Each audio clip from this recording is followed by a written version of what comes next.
The following content has been provided by New St. Andrews College in Moscow, Idaho.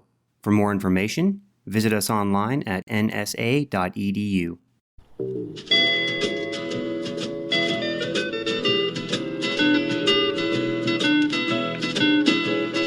Hear the world calling, but son, don't you listen. They're only trying to drag you back into prison, that's right. Welcome back to What Have You. I'm Rachel Jankovic. I'm Becca Merkel. And we're broadcasting live from beside my kitchen where all the bread isn't ready. Yeah, we've got a lot of false alarms that have happened here with this podcast. We have cast the pod ineffectively over the last week. And so we missed a week. We tried. We recorded one. We didn't like it. We recorded another one. We kind of, it just stalled out. We didn't post it. Then we've tried. We keep sort of... Got lost in transit. We kind of come around. We start. We fizzle. Sometimes life is more like that than other times. Yeah, it's been like that. This is the week that... What did you say? Oh, you called it the episode called Thwart. Yeah. That's where we've been. It has been getting at us, this one has been. Yeah, but we're in Rachel's house this time, which is unusual. Mm-hmm. But it is. Here we are. It is. I have a... She's monitoring too much bread. Too much as in I can't even keep track of the intervals anymore. And there's beets in my oven. Yeah, it was a distinctive smell when I came in, and I couldn't quite. In a Dutch oven cooking. Why steaming. do you have? Why beets? Because I'm making a zillion little. We're doing for the Ladies Fellowship Christmas party tomorrow. We're doing, grilled chicken skewers, and then like bread and hummus, and beet hummus is one of the. Oh, beet hummus. Regular hummus and beet hummus. Beet hummus is beautiful. I bet it is. And also delicious. So you don't normally have it, but it's like festive fuchsia color, and it's just pretty. And then we're having homemade labna and then a bunch of like fruit and vegetable. You know, I like made that for the Reformation banquet, and it was good. Yeah. It actually was good. Well, when I say I made it, I didn't make it. I found. When I say I did that, I don't mean that I did that. Lest I take credit inaccurately. Someone else made it for you. I got someone to make it. I found the recipe and got the ingredients and got Marissa to make it, and it was really good. It was simple and really good. Yeah, so I have just a lot going on for that tomorrow, and I'm making the bread for it. So, well, not all of it, but I'm making a lot of bread for it. So well, it's pretty. And I'm it's going a lot to of pretty pioneer. bread. We talk a lot on this episode. We talk basically none at all on this episode. No, this episode is fresh and untainted. This episode is what... Yes, we talk on the podcast about group hospitality where you're having to, like, troubleshoot from a different direction. You know, like how to make this. So what I almost always do is innovate and find out if it worked at the event. I know. So I do the same happening. thing. That's happening. But the bread, because the event is tomorrow and not today, but there's no way that I could make 16 loaves of bread on the day of. No, it's too many. So I'm freezing them, but I'm going to freeze it cut because it's for dipping. You know, like it's not for... Yeah. It's not to have a slab of bread. So I'm going to freeze them cut, but then tomorrow I'm going to find out if it works to put all of the pieces in turkey-sized oven bags and heat them that way in the oven. Aren't you worried the crust will get a bit soggy? No, not. The options are cutting 16 loaves of bread there at the last minute, which is too much cutting. It gets too bonkersy. Oh yeah. So I don't think it'll get soggy. It's a pretty chewy bread. You know, like it's a hearty, chewy kind of a bread. So we'll find out. I'll let you know next week if that was a success. We'll come back around. Or not a success. So you're doing a Christmas party tomorrow. I am doing a Christmas party next Friday. So we're kind of in that season of here we go. Yeah, it's a lot of here we goes. Yeah. And then, of course, we have Christmas itself coming up. We're all pulling up our socks for that, getting in the groove. And I wouldn't have called it a groove as of yet, but we need to get in the gaining groove. on it, maybe. We gotta like square off and hunker down about this there's Christmas situation. So about Christmas, what are the common? I think I think that it is the kind of time that just turns the volume up on your life. You know, that meme that's going around that's really funny about it's Christmas time, so it's I'm not going to quote it right. It's time to change out of my normal everyday anxiety and put on my fancy holiday anxiety. Which is really funny. Oh, yeah. Because it's funny, but it's also sadly accurate that whatever you're doing, you'll just be doing more of it. And if you have a bad attitude all the time about having to clean up after your family, you're going to carry that right with you into having a bad attitude about having to get them presents and figure out their, like, you know, it's easy to fall into that. But it just magnifies your regular attitude. So I feel like Christmas carries with it its own special little bags of temptations that we all get to rummage through every year. Right. I need to pause that. Pause it. Hold that thought. What I was just saying, I was saying that it magnifies your regular life. But many, many people blame Christmas for what they see through the magnifying glass. Yeah. They're like, this is the problem with the holiday. And it's like, wow. It's a problem with your heart. It's not so much the magnifying glass is what we're looking at here. So I do think that because Christmas comes with anticipation, it comes with traditions and expectations and hopes and all of those things. Here's Moses. Hey, bub. Hi, Moses. Okay. He's going to throw away his apple core. Because Christmas comes with all of those things, I feel like there's specialty temptations that hit us every Christmas. And oftentimes, I think they're so petty that they're just embarrassing. Moses needs another apple. Hold on, I'm giving him one. I need to be clear that the apples, I bought some box of apples that are like the size of golf balls. They're the tiniest little They're things. teeny tots. No, but the thing is, oftentimes when temptations are really petty, they are so embarrassing to even acknowledge that we are struggling with them that we don't actually deal with them. We would prefer to not dignify them. And the bad news is that then we fall to them. Yeah, like trying to ignore that you're just super peeved about something really little. But it could be peeved about, like, you just didn't feel like you got a very good gift. Oh my word, so funny. You know what I mean? We talked, I will say, I thought of this the other day. But that's so embarrassing. How funny it is. We actually do kind of, I wouldn't say a lot because it's in no way the focus of what we're doing at Christmas. But we do quite a bit of... Our dog's trying to break in the door. Scrabbling at the door. So we do actually quite a bit of preparing our children to be disappointed in their gifts. And, we do our best shot at not disappointing people. We want it to be really fun and delightful, but it actually doesn't matter how good the gifts are that you get people. They could still be tempted to be discontent with it. So even if you nail it hardcore, I think what I'm trying to say is we try to give them an additional gift of being someone who can receive things well and thankfully, and not, if it is like if your mom forgot that you don't like purple anymore or something and saw something at the store and was like, she'll love this. Like, if someone who really loves you misfires on a gift for you.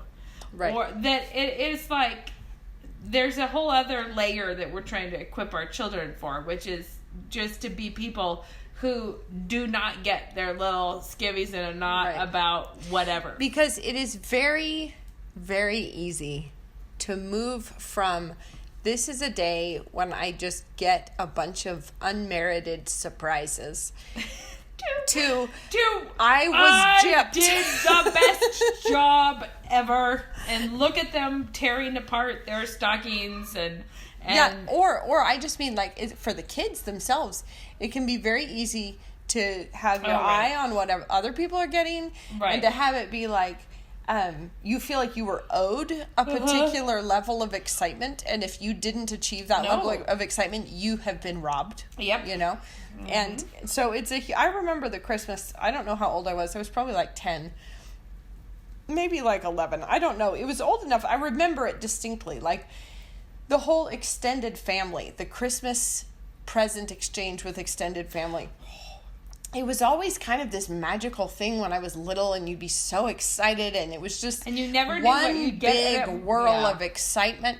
And then I remember the one year where we were going and we were going to all be opening gifts, and I was just psyched up. Like, I was so excited about this. You know, we're doing it. It's been a whole year, and I felt like I was finally old enough to kind of, I had memories of it, and I was, you know what I mean? Like, expectations were high, and I remember we go, and it always kind of falling a little bit flatter than what I felt like it should have been. It was like, I can't remember if the food didn't quite come through, like whatever everything lost its luster for you. It lost its luster a little bit, like maybe I had wanted. The Christmas magic is gone. Well, no, it was just like I was gradually getting a little bit disillusioned through the evening with how it was going, and then I remember opening this one gift, and it was just absolutely not what you wanted. I just sat there looking at it, and it was kind of the one gift that I was opening,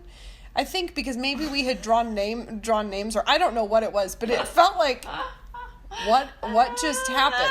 Like, what is this thing that I have opened up? It was just like, and it was a sweet, gift from somebody, but it did not hit it out of the park. Becca was not taking care of that. And I just was so like, what just happened? Like, this was Christmas? Like, what was this? You did me wrong. And it was not the Christmas morning with our family. It was the other sort of more broad, extended family, whatever. And I just remember feeling like, well, that was a shame. And then it was a real convicting time, because I noticed what a fink I was being. Like it was caught sight of yourself as you were going. Yeah, it's like catching sight of your... Oh, I didn't know there was a mirror right there. Catching sight of yourself in a really unflattering sort of a pose. And I was like, oh...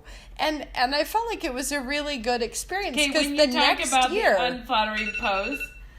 There's Rachel's bread timer again.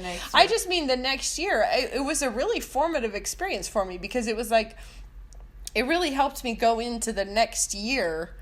Like, you know what? It doesn't matter. Yeah, like a Christian. Did you go into it sort like of a like, Christian? Whatever I get, it doesn't matter. Like, it will be fun, and I don't need to be feeling like I have been robbed if I don't have something blow my mind. Like, my expectations are zero. And then from there, I'll be blessed. And it's really great, because... I have to say that you reminded me when you said it, like you caught sight of yourself in a mirror, how much that is the thing that you think of, like, I hope you've all had this experience, because it's one of my favorite spiritual lessons all the time. If you go, you're like, oh, I should take a picture of that cute thing my child is doing. And you turn on your iPhone to take a picture, but if it has accidentally been swapped onto the selfie mode, so that you're probably trying to take a picture of something that's down low on the ground. Probably. Never are you looking up or stretching your neck out. You're like triple chinning it. Slack jawed, triple chin into the, like, just one of the most... glassy-eyed. Oh, my word. It makes me laugh so hard. You're not sucking your stomach in. No, Neb, because why would you? Because you're taking a picture of something else. So you have this horrifying glimmer of what your children must see of you all the time. It's like Mom and Dad have that mirror that was in their dining room. Oh, yeah, that was hilarious. You could always tell when someone suddenly noticed themselves in the mirror, because they would get their mirror face on. They would put on the mirror face. Suddenly they're like, no, my eyebrows are up, my eyes are sparkly, my shoulders are back, and I'm full of zip. Yeah, it was good. Otherwise, they might have been kind of leaning on the counter, sort of talking to you.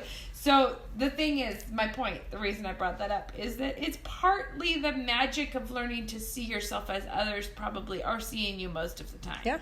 Like, you're not that you're a schlep all the time, but and like, it's also like, maybe honesty. let's just Get a kind of honesty up stand up a little straighter here with our Christian walk. When you're huffy with your children, like, they see the real thing happening. They don't see... They see that double chin on your attitude. Right, like, your kids are... Yes, they're not seeing the promotional materials you'd like to put out. They're seeing the actual product. Yeah, they are. They're seeing, like, Mom...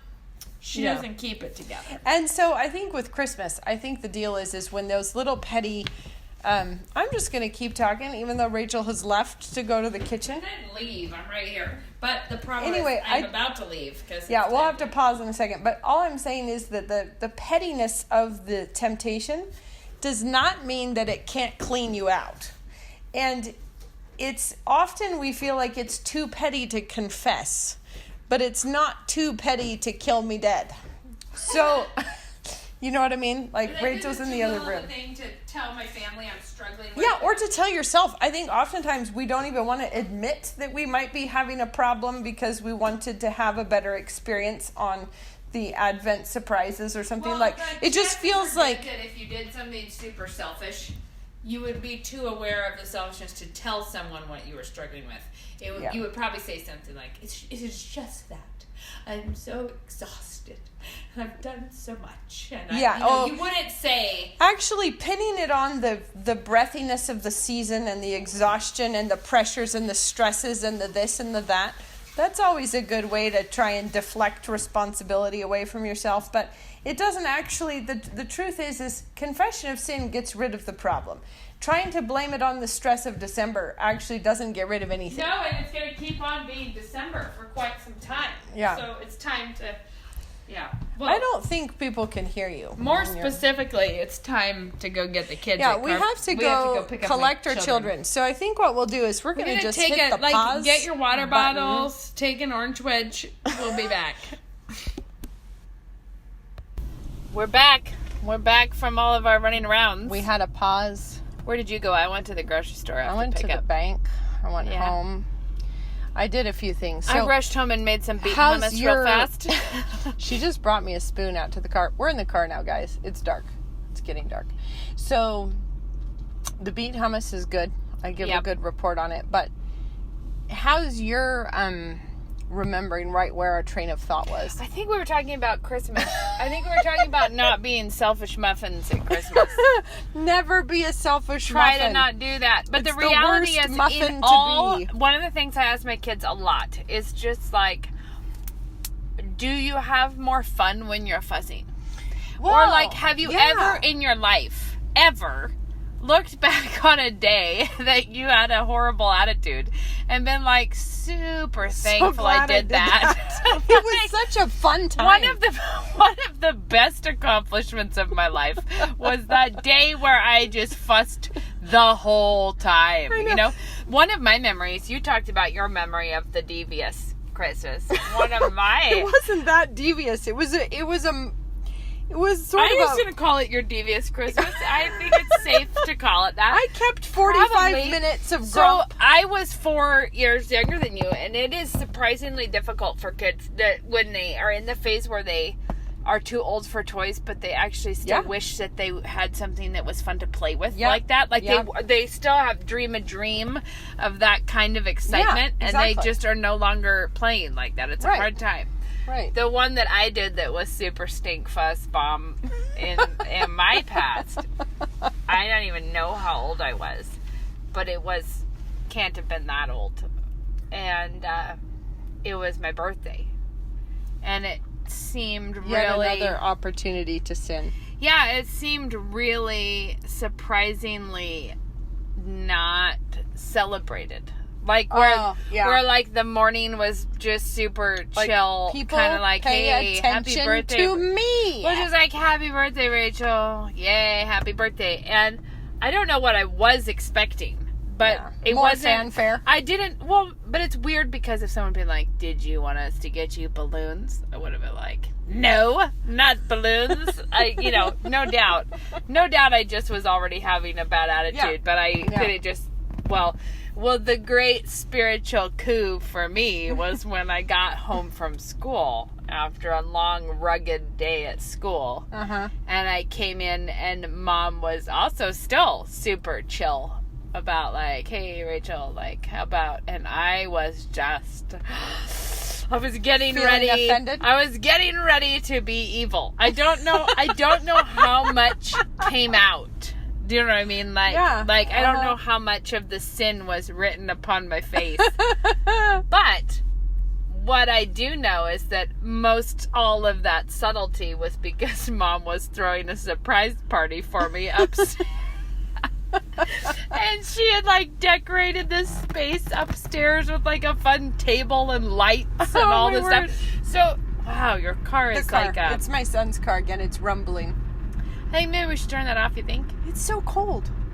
That is so loud. It's loud. It'll stop in a second. I feel like we're broadcasting live from inside the dryer. No, see? With overalls. With overalls that have the metal tabs. And maybe a sneaker. So, yeah. So anyways, the point is, she was probably being really low key to not make me think anything was happening. Right. But then it was so put off that I fell into bad attitudes about it, and then was so stricken with guilt that, to find a couple of my friends waiting up in the attic at a card table for me was just the shame, just overwhelming shame of, it was just of so having bad. been the hot tot about it. It was so bad. But it was enough shame that it was very hard for me to adjust to enjoying the party because I couldn't, I had no capacity to cope. But this is what I'm saying, is that those moments where you're tempted to deep pettiness. I don't know what I was expecting, but at least someone should have clapped for me this morning. Yeah, but that sort of pettiness, it's so embarrassing, even to acknowledge to yourself, I'm feeling fussy because I wanted more acclaim. Okay, so I would say that I just mean it's enough to wipe you out in your attitude, but I feel like it's insidious because it's a small temptation that we would rather just pretend wasn't happening or something. Who's gonna bother to go who's deal gonna with that? Confess to their husband? Well, then that's something I think I've being mentioned. Grouchy about the bottle of perfume you got me, and I thought it should have been the bigger size, or whatever it may be. I was just feeling like maybe you hadn't shown me enough love lately. You were not kind enough to me. When really what it was you cheapskate. That's just funny. No, here it comes again. I should turn it off. You should. Guys, you should acknowledge that we've been thwarted. It didn't help. It got turned off, but it kept on making noises. I just warn you that as soon as I get too cold, we're turning it back on. Yeah, well, brace yourselves for when that time comes. So anyway, I think that the thing I would say, though, is that as a child, that's something that stands out to me. But I would say that I am better at dealing with that, and I don't indulge it. Because no, please, it would be so sad. No, but I'm saying that just because you're older doesn't mean you're not equally prone to the most lame kinds of let's ruin the day sin. Today, I was walking through school. I was zooming from my classroom down to the teacher room. I had a cup of coffee. I was probably carrying papers and books and I don't know what, and it was a 5-minute break, so I had to hustle. Mm-hmm. So I'm zooming along and... You should just pause. Dear reader, what might you think would happen? Well, I'm just going to tell you, crisis averted. Oh. But the point is, I'm going along and there aren't any steps between my classroom and the teacher workroom. But there is a seam between carpet and linoleum. It's that small of a little widget in the floor. And I'm not even wearing heels or anything. I'm in total flats, walking along. And I do the little stub kick into what is basically a non-issue on the floor. Yeah. Like it could have been a stray spaghetti noodle that you were tripping. Yes. Somebody dropped a string of ramen here. Took me out. Well, I kicked it and I did a big wah-ha! And I did this big prance, sort of a prancing jump. And it was really good that my coffee was low in the cup because I could have spewed it everywhere. And I was laughing because there was a kid standing there and I was like, you almost had your day made. Can you imagine how great it would have been? Close to having a viral video. So close. If I had just gone down there. Yeah. But the thing was, I didn't. I kicked it and I jumped and it was funny. But I easily could have thrown coffee over half the 8th graders. I could have, and it doesn't have to be a giant thing to make cause, a giant and result. So, right. And so if you're And feeling... in fact, it is often opposite. And I would say because when you have a real hard providence or a hard trial or something, like someone, your family is dying, you are praying, you are constantly in contact with the Lord, you are preparing, you are thinking about it, other people are praying for you, you have this, you like have a level of grace in your life because you're climbing a rock face, and when you're just passing from one room into the next, who among us is really... And it's basically like you wanted everyone to pay more attention to the beautiful cinnamon rolls that you made and they didn't. Yeah, and actually, this is the time I would say to make a really practical application is that the petty things that you know honestly can cause you to fuss during the holidays.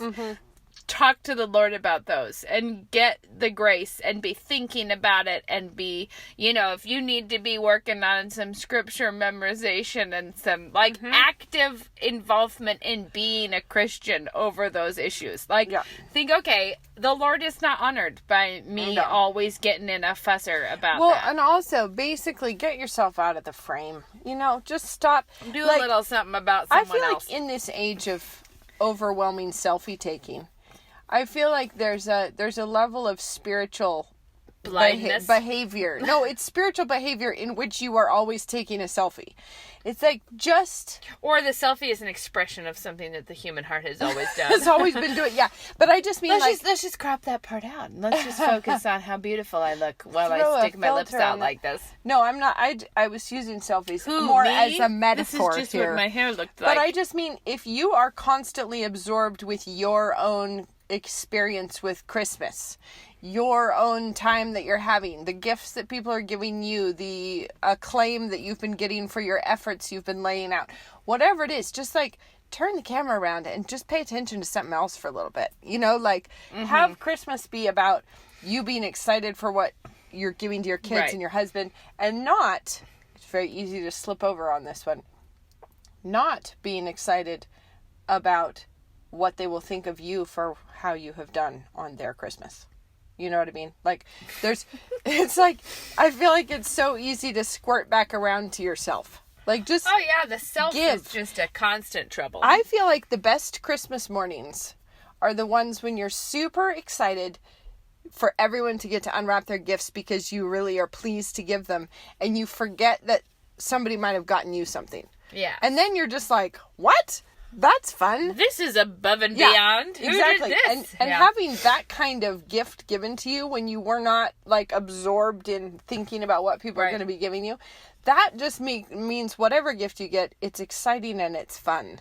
And whatever, if you've been just laying yourself out for your family and your kids and wanting to give to them, if they all turn around and notice, then it's just oh, how sweet of them. I know, I love rather that. than you scripting. Well, and if you gave it and you give it all freely. Yes, that's the thing. And sometimes when you give something really freely, you don't get it back for a long time. Yeah. But sometimes when it comes back, you're like, oh yeah, that was cool that we did that or whatever. And I've talked on here about trying lots of different traditions through the years. Yeah. And some of them we just discarded immediately. We were like, well, that wasn't really the thing we wanted to do.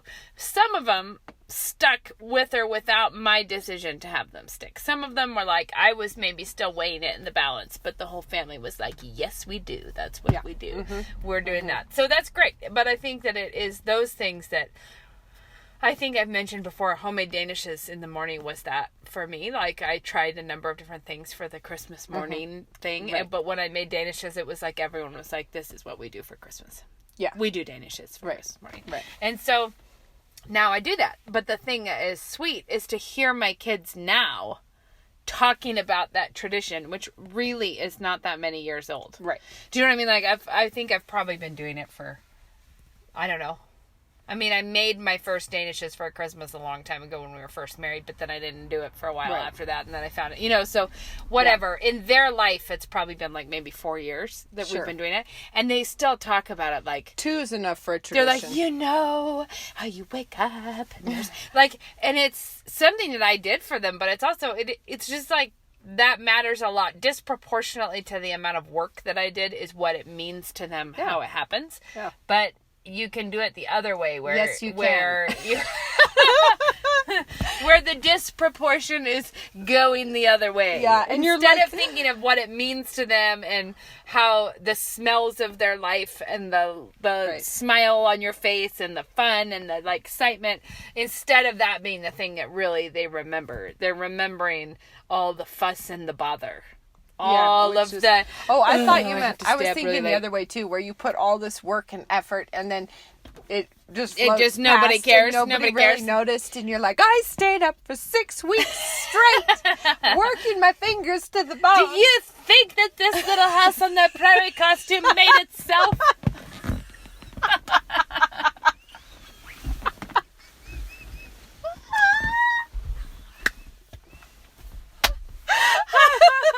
I've never done I that. was gonna say all of these examples We're just that we're pulling pulling out. things that we've never done. No, Except Oh, Danish, dear. I've done those. So when you were talking about Wow. tripping, I think I probably told this story on the podcast. It's still just one of my best. That I go to run up the stairs one time. I was wearing flip flops. I was just hustling around the house, getting the work done, you know. And I'm like, I'm gonna run upstairs, and I had a can of something.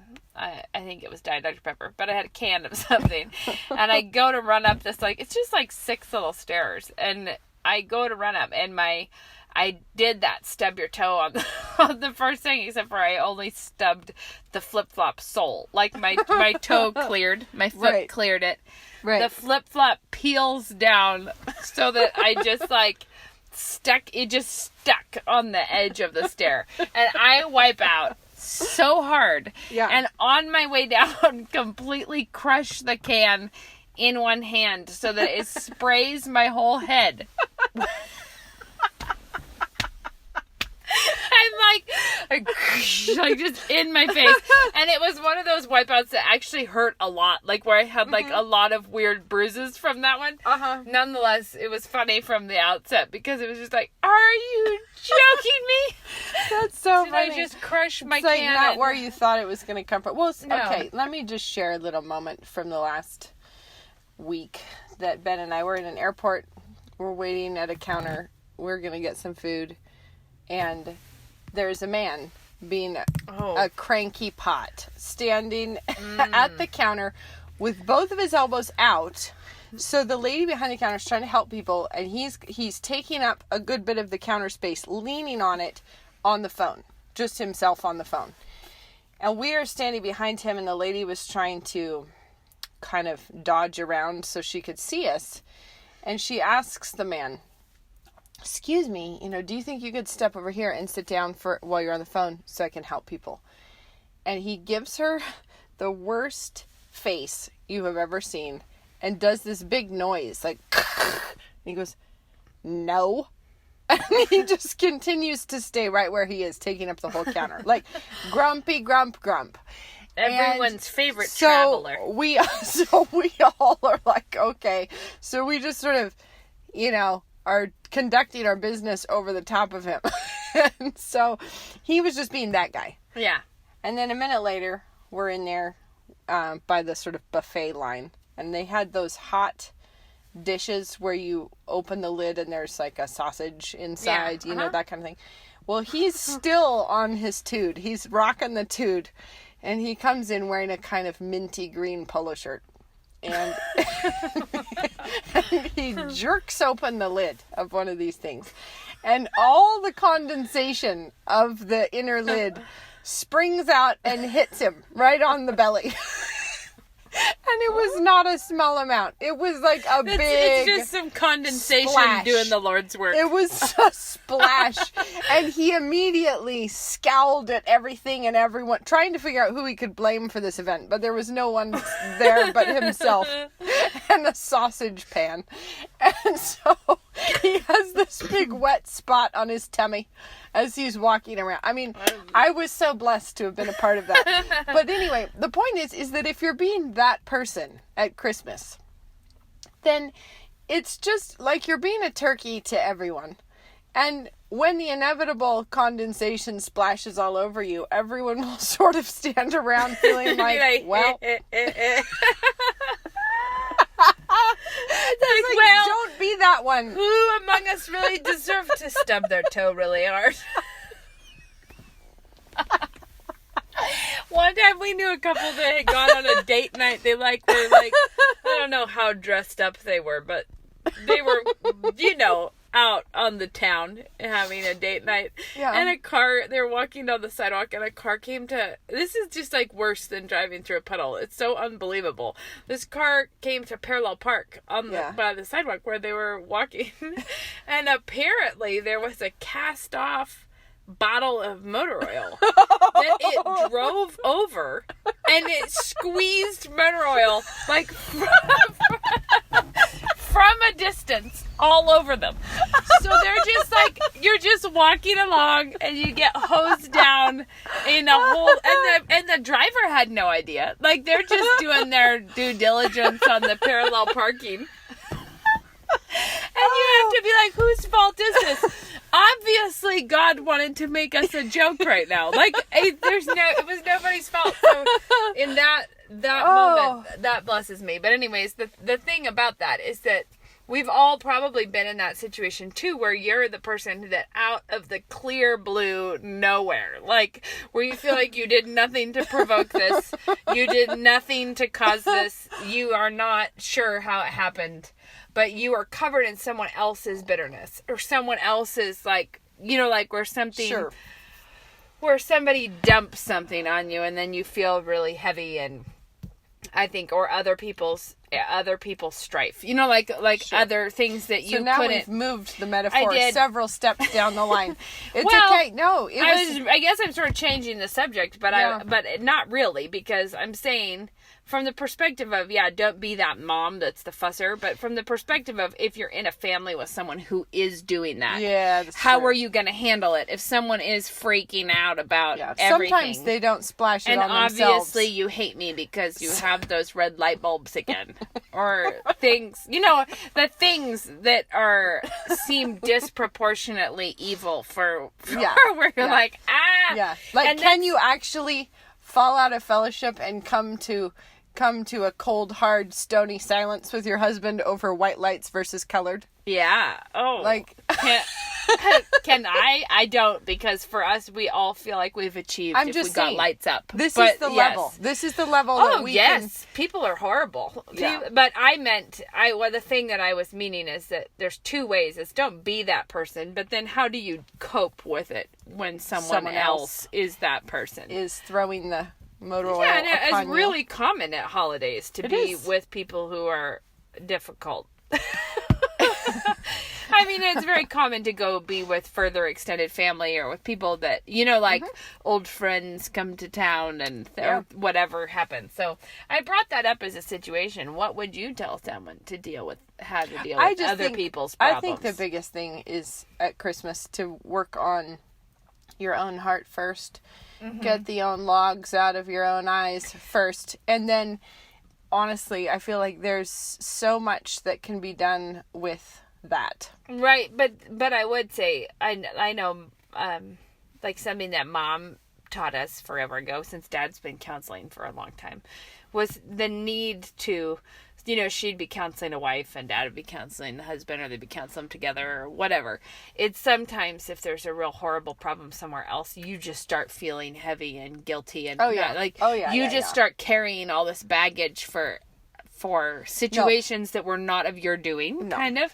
And so I would say, I guess I am kind of changing the subject into how to deal with extended family or friends who are out of fellowship or things that are, just that is, don't take it on. Don't go running into the middle of it and start trying to divvy it all up. And I think the real key there, although this is a sort of branching off to talk about something else, but I do think that since when has that stopped that's us? never, We're like apologizing that there's we're no changing precedent the subject. for this.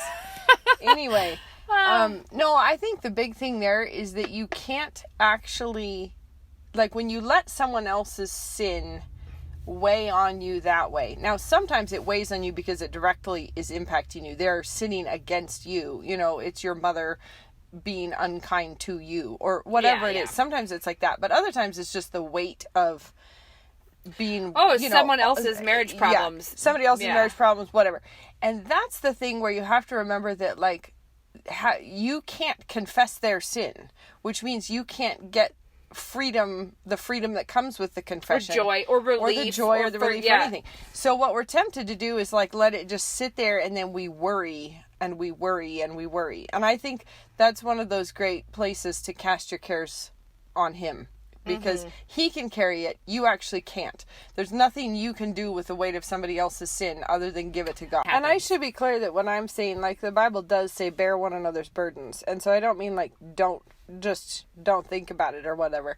You have to do what you can for the people. But I'm talking about that, like, the sick feeling you have that you carry around with yourself because of somebody else's bad behavior. Oh, yeah. And that's what I'm talking about. It's not like don't bear one another's burdens. That's a different No, I situation. just meant we were talking about petty sin, but it sometimes is not funny. When it's not being repented of and it's not being recovered from, it's just heavy and gross. Yeah. Like if somebody does that kind of thing and then comes back and pretends it did not happen. Yeah. You're like, well, we did see that. We were here for that. I think, the stuff we were laughing about earlier is assuming that you are walking with the Lord and that you confess your sins and that you are and that you trying did to serve Him. You did a stupid. But that doesn't mean we still can't get ourselves deeply plunged into badness. Yes. About stupid stuff. Super stupid. Totally. It happens. This is the way of the world. The flesh and the devil. But it's good going into Christmas, kind of trying to keep a lookout for the banana peels that we will slip upon. And I think good to know in advance, to think like, okay, so the likelihood of me getting wound up at whatever point is high, or, like this moment. So, like, Lord, I'm going to be looking for that. And when that happens, I'm going to offer it to you and honor you in my obedience then. Like, when this comes to me, I'm going to know it's a gift from God, something that I can give to him. And how I'm going to handle it. Say, I would have tried and approach it, too, like an opportunity to obey. Like if you know that there's places where you're frequently tempted to get mad about the holiday decorations, tempted to get mad because other people aren't pitching in, tempted to get mad because you got everyone else an Advent gift and nobody remembered to get you one. Like, whatever it is, like those kinds of things, if you have a little census taking time and think to yourself, where are the places where I have been a chump in previous years? And then think, okay, so God's going to give me like a little slalom course here over the next month, and I'm going to sit here and think about it, pray that God will help me to see the obstacles coming with enough time to course correct. Right. Because oftentimes it just takes a little bit of mindfulness about it. I would say it's kind of the way that we've said multiple times now about the devil hates hospitality.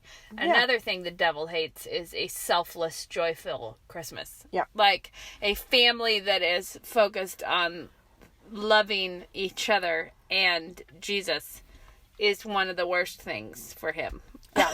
And so, but it's also you should know there will be petty attacks. Yeah, and God's giving you all sorts of chances to practice over the next month. I mean, that's life in general. Like the kind of thing that can make me sick of it is like those, when you get a off-brand tape that won't cut. Like the little, where you're like trying to, and you keep skiing out like 18 inches of the Scotch tape that's buckling up itself. Or I have craft paper that's super cute, but tape won't stick to it. Oh, the nightmare. Yeah. That is a bad one. I don't care for that idea, Becca. Are you going to be in prayer about the tape? Is that what you're telling us? No, I'm actually not. I just do preventative things in by name brand tape. Rather than overcoming Rather than be more spiritual, I just... one of my other great tips, but it's been failing me for several years now, is to throw away the Christmas lights at the end of the year and just start over. Well, but then I can never remember if I actually did it or if I... Or if I've just complained so much about Christmas lights in my time that I'm like still not, it just is a really funny thing to me that I can never remember. I don't know if we have Christmas tree lights yet. One year, Luke had a basketball game and we had gotten the Christmas tree, but there were no, we hadn't put the lights on and he had to go to his like city league basketball game. And it was one of those nights where I think, having just gone and gotten the Christmas tree, I think that the spirits were somewhat soaring and pretty unruly in the house. Sure. And then Daddy had to leave. So it was the time of the pine needles and it's me and all the people. Yeah. And Daddy left. Yep. And I knew I just wanted everyone to clean it all up and stop moving or talking. Like, proceed in silence to your beds, which is really the worst way to be as a mother at Christmas excitement. That is not Christmas how you do. That is not how you do right by your children at Christmas, by being like, see if I ever buy you a Christmas tree again. You're out of control. So Luke left for like his basketball game, but it was not that long. He was gonna be gone. And our lights, that's what had happened right before, is the lights that we got out were not. They were insufficient lights. Right. They were somehow shorting us on the Christmas tree. Sure. So it was one of those moments where you're at the fork in the road. Yep. Like, what shall I then do? Since we're stuck here not decorating it because the lights and whatever. So I think it was when Luke left and I prayed about it. And I was like, all right, kids, get your jammies on as fast as possible. We're going to Walmart to get new lights. We're going to surprise Daddy. So we went screaming off to Walmart, bought the lights, like running through Walmart in everyone's jammies and bags, bought the lights, made it back, but we also bought one of the plug-in blow-up penguins. Oh, yeah. So, for the yard. And, so we snagged that. We got home. We got the lights on the tree. We got the tree totally decorated and cleaned up and had a blow-up penguin sitting in his chair with all the lights off when he got home. And the excitement that, I know it surprised him, but not that much. You know what I mean? Like, I know it wasn't like we really blew his mind beyond all. No, but the way that the kids thought that they were blowing his mind and were so killed by it. And it ended up being one of those things that you're like, those opportunities for the worst moments are often the same opportunities as the ones for the best moments. But that's what I mean about like turning the camera around, where it's like you could initially be thinking, everything's hard for me, and everything's a mess, and the kids are being loud, and nobody cares about me, and Luke's at a basketball game. You could do that. Because he always gets to go out by himself. It would just be so stupid. So you could sit there and look at yourself, or you could turn the camera around, look at the kids, and then decide to do something fun for them. Let's have a good time. And that is exactly the And not just point. For them. For me and for him. For all of us. Everyone had a good time with that. But circling back around to earlier, of like, when do you ever look back with fondness on the fussy times? Oh, that one night was such a thrill when I barked at the children until they went to bed. But the thing is that... Oh, what sweet times we had when they were little. But the thing about this, though, is that in the moment, we honestly can take a great deal of pleasure in that. But it's like when you finally come out of the fog on the other side, you realize that was such a stink the dark cloud. tunnel. I wasn't having fun, even though at the moment you persist in it because I reminded myself of a temptation that I had one time that was just horrified me in the I almost said that category. Okay. All right. When my oldest were really little and they had a bunk bed. And the rule was no touching the curtain rod from the bunk bed. Because you could. Because you could get up there and, pull it down. Yeah. It's like, you're not allowed to mess with the curtains. No messing with the curtains. Don't touch the curtains. It was a thing. And, of course, they knocked the curtain rod down. Like, they got it off. It was kind of the curtain rod fell. By some criminal misdeeds, the curtain rod came down.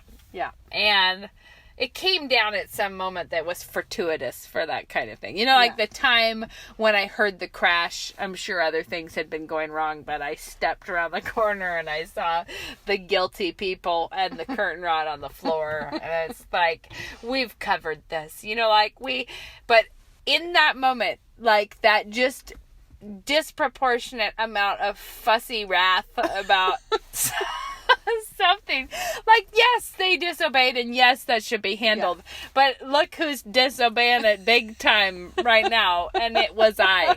Like, had the Lord ever told me to not be, you know, quick to wrath, like, had he ever told me to, and like, you yanked that curtain and down? I was like, well, I'm right here beside it, so I'm going to, like, so whatever the case, I was in more sin than they were, no doubt. But I stopped myself, but I couldn't even believe it that I was about to, like, that what I felt welling up was me getting ready to tell them that they would never be allowed to have curtains again. Like, that's it for you. You, at the ages of like 4 and 3, you lost your life chance at curtains. Curtain privileges gone. Revoked forever. Like, as long as you're in my house, I will not waste my time with a curtain. Anyways, Oh, boy. I didn't say it because it washed in luckily- over me as even the thought was forming itself. It was like, what kind of a nightmare are you being right now? Oh, The no. poor guilty parties standing That's on the bad. bunk bed ladder. Oh, looking well, sheepish. look at how long we're talking again. We've got to Too wrap long. this thing Our up. Christmas tip this year is to not fuss and to stay in the joy Here's of the Lord. tip. Take Prep. an opportunity for crankiness and see if you can turn it into a fun memory. Yeah, like if you think, what could we do now that would be legendary? Like, what would be super fun now? And sometimes, depending on your It personality. might be apologizing. There's a hot tip. Yeah, we'll be like, woo! Stun your For friends tonight. and relations.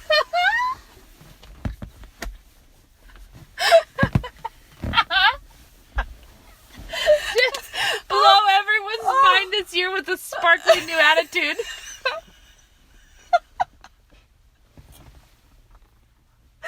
Or it might be something, you know, that is just Easier than that. Well, it was funny because No, I was going to say it might be if you're, depending on what kind of a mom you are and what kind of a house you have, it might be the decision to take all the cushions off the couch and make blanket forts. You know, or it might be... or it might be the decision might be to put all the to cushions clean it back up. on. It might be the decision to like try and have a tidy, fun house this year. That seems You know? reckless, Becca. That seems like a reckless. I'm going to go home with my children. They would love that. 18, 19 years old. We're going to have a blanket fort. A blanket fort for you. You'd be like, Mom, what I have you know, done? but that kind of thing, I have a real crowd of contenders for that Yeah. kind of fun, and then No. a crowd that's a little past But it. then there's others that you could really bless by, like, just make it into a homey, fun, delightful place Yes. to be, you know? Totally, and really the best way to make it homey is to not include the stink of a bad attitude. I know. Let's get that out of there. So, all right, those were all of our That's it. tips, That's what and we also got. a few off-topic discussions. One but or two. I feel like our mood shifted before and after school pickup. I it feel like might have, but well, how could because it not? It's dark now. earlier we're in the car. well, we're in the car, which contains us more. Because earlier Rachel kept getting up and leaving to go to the kitchen. Yeah, which is what I need to do is get out of the car and go to the kitchen. We'll see if I'm we Elizabeth can hear Putzer. her. Pray for me now. I'm going to the kitchen. Well, pray to God for me now. I'm going to the kitchen. Yeah, I think we could say that of all of us. I think All we right. could. All right. Well, have a good fun. Have a good week. Yes. Have Talk a to you next nice time. Advent time. Goodbye. Bye.